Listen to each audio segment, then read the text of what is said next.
कस्या नगर के ward number 21 Buddha नगरी में पिछले 60 घंटों से आमरण अनशन पर बैठे प्रियेश पाठक की सुध लेने अब तक जिला प्रशासन का कोई उच्च अधिकारी नहीं पहुंचा है। सवाल ये है कि आखिर प्रशासन किस बड़ी घटना का इंतजार कर रहा है।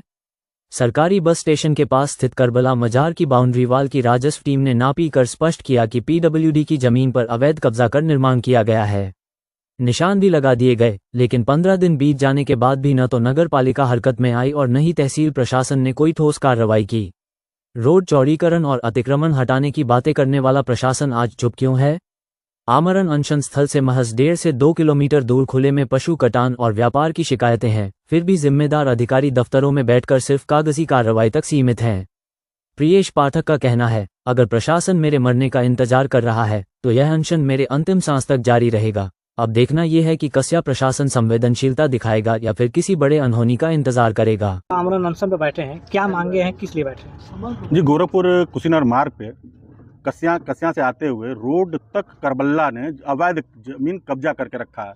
राजस्व टीम नाप भी दी, मार्किंग कर दी, लेकिन अभी तक उस पर कोई कार्रवाई नहीं, जिसके वजह से मुझे आमरण अनशन पे बैठना पड़ा।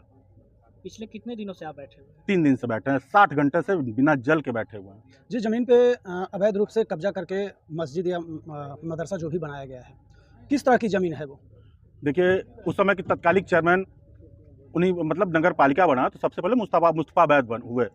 अब मुस्तफा बैद को कहूँ कि नगर पालिका को कहूँ, नगर पालिका ने उस करबल्ले को दान में दिया था और कुछ ज़मीनें वक्फ बोर्ड की है, लेकिन जो अभी जो ज़मीनें निकली हैं वो पीडब्ल्यूडी की ज़मीन है जो मार्किंग हो चुकी है, और उसको तो तोड़वाया जा सकता। जो मार्किंग हो गई है, राजस्व विभाग नगर पालिका को दे दी है, उसको तो तोड़वाया जाना चाहिए। लगभग ऐसी कितनी जमीन है जिसपे मदरसा? बहुत सारी जमीन है। ये अभी मुंबई में एक पार्षद होती है, कहती है पूरे मुमरा को ग्रीन कर देंगे। तो सोच के देखिए, यहाँ पे एक चेयरमैन हुआ होगा तो क्या क्या गुल खिलाया होगा। अभी आपके सामने है, अभी मैं 60 घंटों से बैठा हूँ यहाँ पे, एक लोग भी पूछने नहीं आए कि क्या रीजन है, काहे लिए बैठे हो, क्या बात है। और जिससे मैं बात कर रहा हूँ फोनिक, वो कह रहा है कि मेरे तरफ से कागज नगर पालिका को भेज दिया गया। नगर पालिका कह रहा है कि मेरे पास कोई कागज प्रशासन के द्वारा नहीं दिया गया। नगर पालिका की जो ये ढुलमुल रवैया है, क्या लग रहा है इस तरह की नापी हो जाने के बाद भी, जो भी साक्ष्य सामने आ रहे हैं, नापी होने के बाद भी नगर पालिका कार्रवाई? इसका ये जांच का विषय है। देखिए, ये जांच का फंडिंग होती है करबला, वो करबला भी जानता है कि नप गया है तो टूटेगा।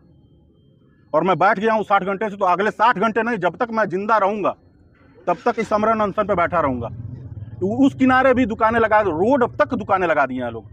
आने वाले 20 साल में स्थिति ये आ जाएगी कि दोनों तरफ से ये कब्जा करते करते रोड बंद कर देंगे और हम ही को उनसे परमिशन लेके उस कस्या शहर में जाना पड़ेगा। चूंकि कस्या नगर पालिका का एक और मामला चल रहा है मल्लूडी का, जहां अवैध लोगों के द्वारा कुछ, देखिए, उस पर मेरा पेपर वर्क नहीं हुआ है। अभी मेरा कस्या कुशीनगर मार्ग पे जो करबला है उस पर मेरा पूरा पेपर वर्क है, वहां से वो पूरा कब्जे में है उनके। और मेरा आप सबके जरिए उनके तक खबर जाना चाहिए कि जो अवैध कब्जा किए हुए हैं उनको हटा दें, उस पर कोई राजनीति ना हो। डबल इंजन की सरकार है, ऐसे में हिंदुत्व को लेकर जो है ट्रिपल इंजन की सरकार है यहाँ पे। इंजन की सरकार है जी। ऐसे में पूरे भारत में जो है हिंदुत्व को लेकर जो है नारे, यही तो जांच का विषय है। अभी तक जो है इस तरीके की अब यही तो, जहाँ पे महाराज जी योगी आदित्यनाथ उत्तर प्रदेश के सूबे घूम चिल्ला के कर रहे हैं कब्जा, अवैध जमीन छोड़ दें, बुलडोजर चलने से पहले 10 दिन वहां पे रंगा गया निशान लगा दिया गया था राजस्व टीम के द्वारा, और उसके बाद कोई कार्रवाई नहीं हुई। तो मेरे पास इसके अलावा कोई ऑप्शन नहीं था कि जहां पे ट्रिपल इंजन की सरकार रहते हुए कुछ नहीं हो रहा है, मतलब कि आप लोग समझ गए होंगे उनकी गुंडागर्दी। 40 साल, मतलब मेरा उम्र 40 साल से देख रहा हूं, उस तरीके से रोड तक कब्जे के बावजूद अभी तक कोई अंगुली नहीं उठाया वहां पर। आमरण अनशन के दौरान जो है अभी तक कोई जिम्मेदार प्रशासन के द्वारा आया? कोई नहीं आया है, कोई अभी तक किसी प्रकार की कोई नहीं आया है। मेरी आवाज बुलंद रहेगी तब तक जब तक अवैध कब्जा, जहां तक राजस्व ने नाप दिया, कम से कम नाली के बगल में पीछे सबकी दुकानें हैं तो वो उन लोगों की भी दुकानें पीछे होना चाहिए। दूसरी बात, मेरी मांग 2 ही थी। दूसरा, वो जो खुला जो मतलब जानवरों को टांग दे रहे हैं, नहीं तो उसको वहाँ पे सुंदरीकरण हो जाए और नहीं तो उसको ढक लें।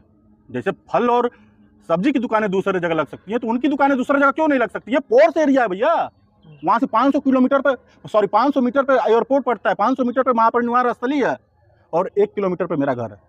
आमरण अनशन के दौरान जो अगर प्रशासन को कोई मदद नहीं मिल रही है तो अगला कदम आपका क्या होगा?